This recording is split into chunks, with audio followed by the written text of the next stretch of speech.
Assalamualaikum warahmatullahi wabarakatuh. Berikut penjelasan terkait pendataan tenaga non-ASN tahun 2022. Adapun dasar hukum pelaksanaan pendataan non-ASN yang pertama, Peraturan Pemerintah Nomor 49 Tahun 2018 tentang Manajemen Pegawai Pemerintah dengan Perjanjian Kerja. Dasar hukum yang kedua yakni Surat Menteri Pan-RB Nomor B/M-M-M-M-02.03/2022 tanggal 31 Mei tentang status kepegawaian di lingkungan instansi pemerintah pusat dan pemerintah daerah. Dasar hukum yang ketiga, Surat Menteri Pan-RB Nomor B/1511-M-M-M-01.00/2022 tanggal 22 Juli tahun 2022 tentang pendataan tenaga non-ASN di lingkungan instansi pemerintah. Merujuk pada PP Nomor 49 Tahun 2018 tentang Manajemen Pegawai Pemerintah dengan Perjanjian Kerja pada pasal 96. PPK dan pejabat lain di lingkungan instansi pemerintah dilarang untuk mengangkat pegawai non-ASN. Sanksi bagi pejabat yang mengangkat pegawai non-ASN. Kemudian di pasal 99. Bagi pegawai non-ASN yang bertugas pada lembaga non-struktural, instansi pemerintah yang menerapkan sistem BUL ataupun BULD, lembaga penyiar publik, perguruan tinggi negeri baru masih tetap dapat melaksanakan tugas paling lama 5 tahun. Tindak lanjut PP Nomor 49 Tahun 2018 mengenai status kepegawaian di lingkungan instansi pemerintah. Status kepegawaian di lingkungan instansi pemerintah terdiri hanya 2 jenis kepegawaian, yakni PNS dan juga P3K. Pemberlakuan 5 tahun sampai dengan 28 November 2023. Masing-masing instansi melakukan pemetaan pegawai non-ASN di lingkungan instansi masing-masing sesuai dengan kebutuhan seperti pengemudi, tenaga kebersihan, status pengamanan ataupun satuan pengamanan dapat dialihkan menjadi tenaga ahli daya ataupun outsourcing dan bukan merupakan tenaga non-ASN pada instansi yang bersangkutan. Adapun persyaratan untuk pendataan tenaga non-ASN berdasarkan Surat Menteri Pan-RB Nomor B/M-SM.01.00/2022 tanggal 22 Juli tahun 2022 tentang pendataan tenaga non-ASN di lingkungan instansi pemerintah. Yang pertama, berstatus sebagai tenaga honorer kategori 2 atau THK 2 yang terdaftar dalam database BKN. Yang kedua, pegawai non-ASN yang bekerja pada instansi pemerintah. Ditambah dengan persyaratan lain yakni pembayaran langsung menggunakan APBN khusus instansi pusat dan penggajian melalui APBD untuk instansi daerah, bukan melalui mekanisme pengadaan barang ataupun jasa individu ataupun pihak ketiga. Diangkat paling rendah oleh pimpinan unit kerja, telah bekerja paling singkat selama 1 tahun pada tanggal 31 Desember 2021. Dan berusia paling rendah 20 tahun dan paling tinggi 56 tahun pada 31 Desember 2021. Untuk tenaga honorer K2, data listing tenaga THK 2 dan pelaporan THK 2 yang meninggal, berhenti, tidak aktif lagi akan diberikan melalui aplikasi pendataan tenaga non-ASN yang akan dirilis oleh BKN. Validasi data utama awal. Seluruh pendataan ataupun data utama awal diambil per 31 Desember 2021 dan wajib masih aktif bekerja sampai periode pendataan tenaga non-ASN di instansi tersebut, yakni saat ini. Periode ini pernah diangkat masa kerja minimal 1 tahun ataupun akumulatif jika terputus-putus, dibuktikan dengan SK ataupun kontrak kerja, dan dibuktikan dengan pembayaran honorarium, baik dari APBN maupun APBD. Adapun keterangan validasi data utama awal yakni, yang pertama, masih aktif bekerja di instansi pendaftar tenaga non-ASN. Usia wajib sesuai dengan persyaratan per 31 Desember berdasarkan data tanggal lahir dari Disdukcapil, kecuali untuk yang THK2. Pembayaran honorarium melalui APBN dari mata anggaran kegiatan belanja. Kodenya yakni 51 atau pembayaran untuk jabatan-jabatan ASN, contohnya dari dana BOS ini bagi tenaga honorer guru. Kemudian beberapa ketentuan yang tidak termasuk dalam pendataan non-ASN. Penting bagi Bapak Ibu non-ASN untuk memahami validasi data utama awal untuk menentukan apakah Bapak Ibu termasuk ke dalam pendataan ataupun tidak. Yang tidak termasuk dalam pendataan non-ASN yakni Badan Layanan Umum ataupun BULD, petugas kebersihan, pengemudi, satuan pengamanan, dan bentuk jabatan lainnya yang dibayarkan dengan mekanisme outsourcing ataupun alidaya, pegawai SK ataupun kontrak kerja di atas 31 Desember 2021 dan tidak memiliki masa kerja minimal 1 tahun dengan mekanisme pembayaran baik APBN maupun APBD. Nah, kemudian muncul pertanyaan bagaimana jika masa kerja terputus. Di sini ada contoh kasus pegawai non-ASN yang memiliki masa kerja terputus, dibayarkan melalui APBN persyaratannya, kemudian awal pengangkatan bekerja pada instansi X dan masih bekerja saat ini dengan rentang waktu kerja. Contohnya, berstatus masih bekerja dari Januari 2020 hingga Maret 2020, terhitung 3 bulan. Kemudian tidak bekerja, terputus dari April 2020 hingga Agustus 2020. Bekerja kembali pada September 2020 hingga Desember 2022 selama 4 bulan. Kemudian bekerja kembali dari Januari 2021 hingga Mei 2021, 5 bulan. Tetapi pada bulan Juni 2021 hingga saat ini dibayarkan menggunakan pengadaan barang dan jasa. Berarti jika ditotalkan maka masa kerjanya 3 bulan di tahun 2020 ditambah dengan 4 bulan di tahun 2020 ditambah dengan 5 bulan di tahun 2021. Maka totalnya 1 tahun. Nah, maka si X ataupun si yang bersangkutan berhak mengikuti pendataan tenaga non-ASN. Untuk masa kerja Juni 2021 hingga saat ini dapat diinput pada menu riwayat kerja.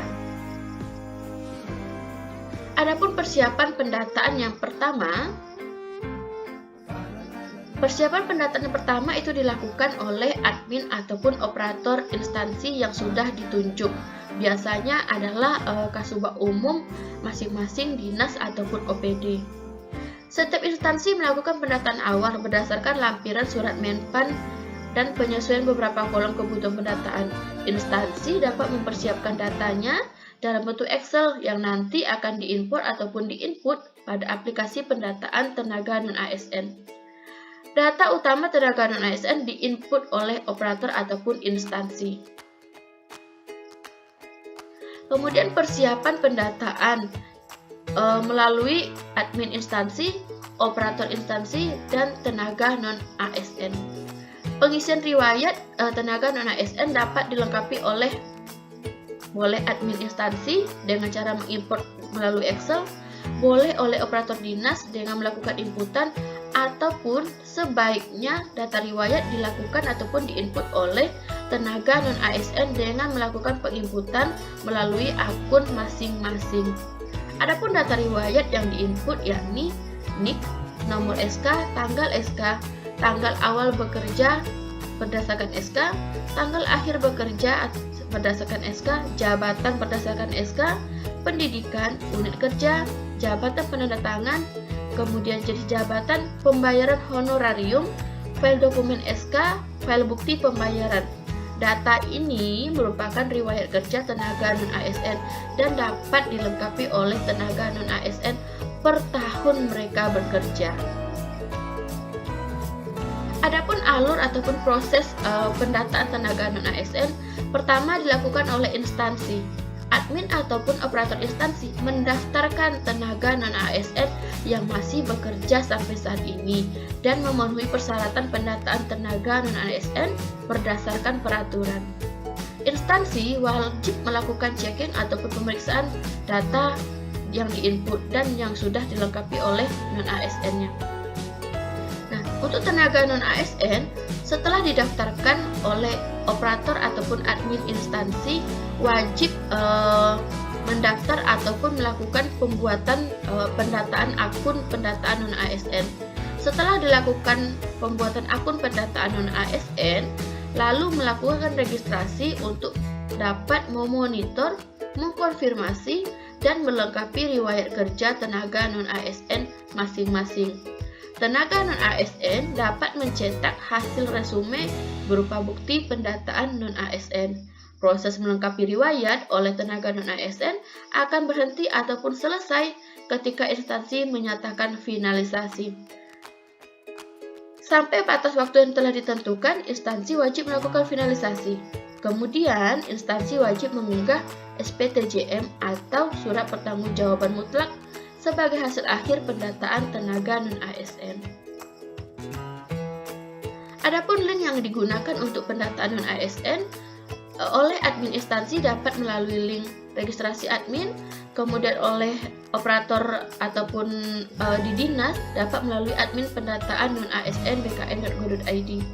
Nah, untuk operator dinas itu memiliki kewenangan, dapat memberi kewenangan dari operator ataupun menu seeker, dapat melakukan import data, wajib memeriksa semua data yang masuk ke dalam sistem, melakukan pra ataupun finalisasi pendataan, mengunggah SPTJM berdasarkan data yang sudah difinalisasi. Nah, kemudian tugas tenaga non-ASN setelah didaftarkan oleh operator dinas, maka tenaga non-ASN dapat mengunjungi link yang telah ditentukan.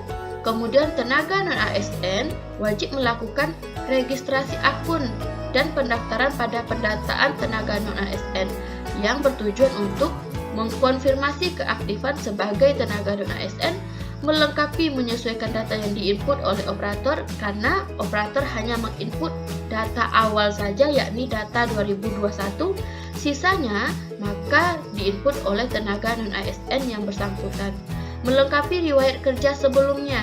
Jadi jika non-ASN tersebut mulai honor dari tahun 2018, maka wajib melakukan input riwayat dari 2018 hingga 2021 yang dilengkapi dengan bukti dukung berupa SK dan bukti pembayaran gaji. Bagi tenaga non-ASN yang datanya belum terdaftar, maka dapat melaporkan kepada admin instansi pendataan non-ASN untuk didaftarkan. Nah, kemudian bagaimana dengan THK2 yang belum menjadi calon ASN ditampilkan pada aplikasi pendataan tenaga non-ASN? Bagi THK2 yang meninggal dunia, pindah bekerja ke instansi lain, tidak aktif lagi dikarenakan diberhentikan atau mengundurkan diri, wajib melaporkan di aplikasi tenaga non-ASN pada menu lapor THK2. Admin instansi wajib melakukan konfirmasi keaktifan data THK2 sebelum didaftarkan sebagai tenaga non-ASN. Bagi THK2 yang sudah pindah instansi, wajib diusulkan pada lapor THK2 untuk dipindahkan instansinya. Adapun timeline pendataan dimulai dari saat sekarang hingga prafinalisasi 30 September 2022 dan finalisasi 31 Oktober 2022. Saat ini, instansi sudah melakukan import data tenaga non-ASN pada aplikasi tenaga non-ASN, kemudian melakukan pengecekan data. Selanjutnya, tenaga non-ASN dapat membuat akun dan registrasi data, kemudian mengkonfirmasi serta melengkapi data riwayat dan masa kerja. 30 September 2022 prafinalisasi, instansi menutup semua proses kegiatan pendataan. Instansi wajib mengumumkan daftar tenaga non-ASN yang masuk ke dalam pendataan untuk dilakukan uji publik. Tenaga non-ASN memeriksa dari pengumuman instansi. Jika tidak terdata, maka dapat mengusulkan usulan pendataan dengan catatan tenaga non-ASN memenuhi persyaratan untuk pendataan tenaga non-ASN. Finalisasi dilakukan 31 Oktober 2022. Instansi hanya bagi instansi yang terdapat pegawai non-ASN dalam pengusulan pendataan pasca prafinalisasi, maka dapat bersurat kepada BKN untuk dilakukan penambahan waktu. Nah, kemudian tenaga non-ASN yang belum terdaftar dapat membuat akun dan melakukan registrasi, mengkonfirmasi dan melengkapi data. 31 Oktober 2022 finalisasi, maka sudah ditutup untuk proses pendaftaran ataupun penambahan waktu. Instansi mengumumkan tenaga non-ASN hasil akhir yang dilakukan pendataan pada tahun 2022. Adapun kelengkapan dokumen, instansi SK kontrak kerja pembayarannya dengan mekanisme APBN di mana minimal 1 tahun masa kerja dan masih bekerja pada instansi pada saat proses pendataan. Bukti pembayaran atas tenaga non-ASN dilakukan dengan mekanisme APBN ataupun APBD berdasarkan SK. Jadi, jika non-ASN tersebut merangkap kerja, maka kita tetap patokannya kepada SK. Dibuktikan dengan ijazah atau bukti lulus pendidikan yang dimiliki saat ini. Kemudian non-ASN melakukan pembuatan kartu tanda penduduk, pas foto terbaru, ijazah pendidikan yang dimiliki saat ini. Registrasi dan melengkapi riwayat SK setiap periode bekerja, bukti pembayaran berdasarkan SK, STR bagi tenaga kesehatan, dan sertifikat pendidik bagi guru jika memiliki. Sekian penjelasan tentang pendataan tenaga non-ASN. Wassalamualaikum warahmatullahi wabarakatuh.